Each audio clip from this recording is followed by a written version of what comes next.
దర్శన్ కాస్త టెన్షన్ పడుతూ శరణ్యని ఇలా అడుగుతూ ఉంటాడు. నిన్నొక విషయం అడగాలి అని కంగారుగా అడుగుతుండగా, ఏంటో అడగండి అని అంటూ ఉంటుంది శరణ్య. అప్పుడు దర్శన్ ఇలా అడుగుతూ ఉంటాడు. అది అది పెళ్ళికి ముందే కొంతమంది లైఫ్స్లో లవ్ లాంటివి ఉంటాయి కదా, నీ లైఫ్లో కూడా ఏదైనా ఉందా అని అడిగేస్తాడు దర్శన్ కాస్త భయంగానే. ఆ మాటకి శరణ్య ముఖం కాస్త గంభీరంగా అవుతుంది.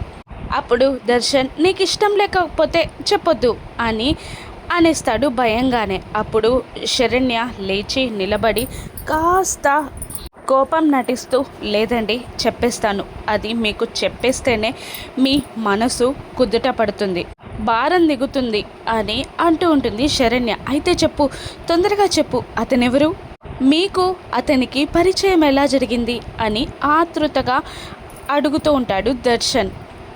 ఊహల్లోకి వెళ్ళిపోతుంది శరణ్య. అవి శరణ్య కాలేజీ డేస్.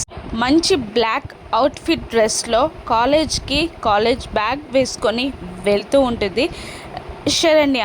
స్టైల్గా హెయిర్ లివ్ చేసి కాలేజ్ బ్యాగ్ వేసుకొని నడుస్తూ వెళ్తున్న శరణ్యకి బైక్ పైన ఒక వ్యక్తి ఎదురుగా వస్తాడు. స్టైల్గా బైక్ని పార్క్ చేసి ఒక చిన్న బుక్ని తన వేలిపై తిప్పుతూ స్టైల్గా శరణ్యని దాటుకొని వెళ్ళిపోతూ ఉంటారు ఆ వ్యక్తి. అతను ఎవరో కాదు, దర్శన్.